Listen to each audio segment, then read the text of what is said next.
OK, that's Mick McCarthy with Tony O'Donoghue, and a lot of things to kind of mull over there. A very honest interview from Mick. But I suppose, Richie, just to come back to what you were saying, he said brutally, I knew this was going to be horrible. I hated every minute of it. Underdog stuff. That's not good for us. Yeah, that's exactly what you want to hear from a manager in that position. It's completely the opposite of what the reaction was after the San Marino game. But while it's nice to hear him say all that and acknowledge it, it was horrible, it was grim, it was ugly as hell to watch for most of it. We weren't looking forward to sitting here talking about it afterwards. I don't know how many people stuck to viewing it right up until the end. But we were in the last 5 or 10 minutes of a game, a competitive game against Gibraltar. We weren't quite hanging on, but we were far from confident. We weren't sitting here saying this is 3 points done.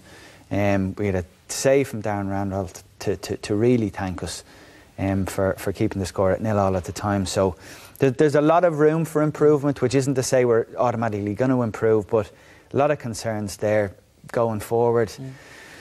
He's right, the pitch is awkward, the wind is awkward, they're underdogs, they've nothing to lose, all that is right, but we were looking for signs that we could be a little bit more creative, that we had players that could pick a pass or a little bit of guile. And I know he said Robbie Brady wasn't fit to start, but those are the kind of things we need to start seeing in this Irish team. It remains a worry that where the killer passes are going to come from without a Wes Hoolahan player or Wes. No, hang on. No, but this has been the issue. This has been the issue for a long time. And we thought maybe Jack might get a run this evening. No, he's a great midfield player, and he could have a part to play throughout this campaign. But he pointed out McGoldrick there, who I thought at spells throughout the game did look sharp. He looked to pick up good positions. He created the goal. That's 3 assists he has for Ireland now. So he is capable of that. And that's a player that I think we're going to rely on throughout this campaign to try and create goals for us. But I have to admit, I wasn't that positive watching the game, and I didn't feel that comfortable thinking.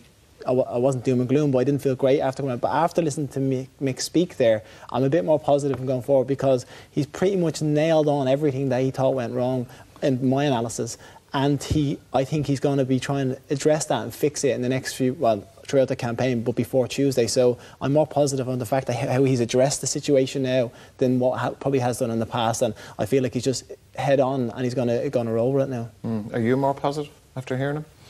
Yeah, I had no doubt what he would do and what he would see. And when you play a match and you win a game, sometimes you don't learn anything because you've won the game. But today we've learned something. We know there's still room to improve.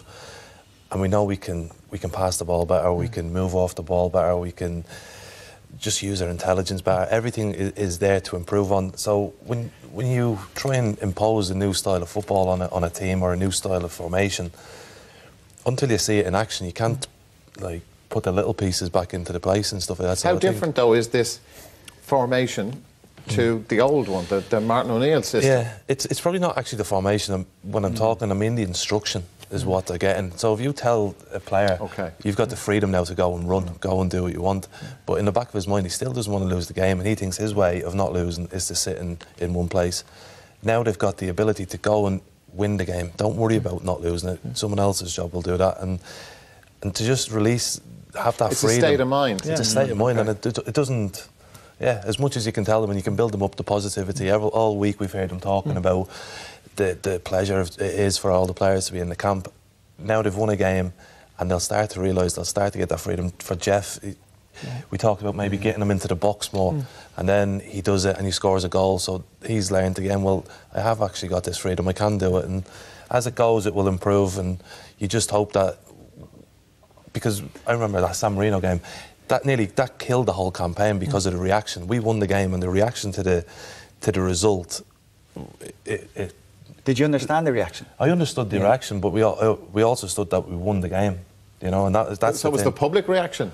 Just the reaction in general. So you never get out of that little down all the time. It's just everything you do, and you win a game, but it's not good enough. So it's down, and they're hammering people, and they're on to players, and they're all in that. And it's very important, I think, as much as we say, listen, the players don't, the press doesn't affect the players and all that stuff. It will over a period of time. If they've just come out of a situation where it's not been positive for the last 18 months, then we build them up for a week and then hammer them straight away because of one performance where it wasn't excellent. We need to give it time, and it will develop. And at the end of the campaign, we can say, well, success or not. You talk about development there. I thought it was interesting what he said about Doherty. I agreed with him. I don't think he had a particularly good game today. Now, I don't know whether that's enough to say, well, actually, Seamus and Doherty on the same side in those positions is never going to work. But it didn't work today because, like, Doherty plays as a wing back in the Premier League for a team that attacks, counter-attacking a lot at pace. So he's a lot of space in front of him, and he's a team set up to play to his strengths. That night, that game out there today wasn't a comparable scenario at all. So I don't know from Mick's comments there whether he's now ruling out that as an option for Tuesday or beyond. And does whether it we're reopen the door for the discussion about maybe having Matt Doherty at left back? Yeah, or whether Stevens out of the team again. Stevens like or whether does Mick now view the scenario as, well, it's either Seamus or Matt as right full, because they're both right fulls, and let's not try and put square peg one of them in round is holes, captain. whatever it is. Exactly. I think when it comes to a more difficult game, the two on that side will be a comfortable defensive option, if you know what I mean, as two fullbacks. So if you're protecting yourself a little bit, but if we're trying to take a game to somebody, asking Matt to be a winger, which is not his natural thing, to go and get the ball and be tricky. He said he runs into space really well and finds so. There was just no space against the team that for large spells just sat there. There was no space behind the fullbacks. There was no room.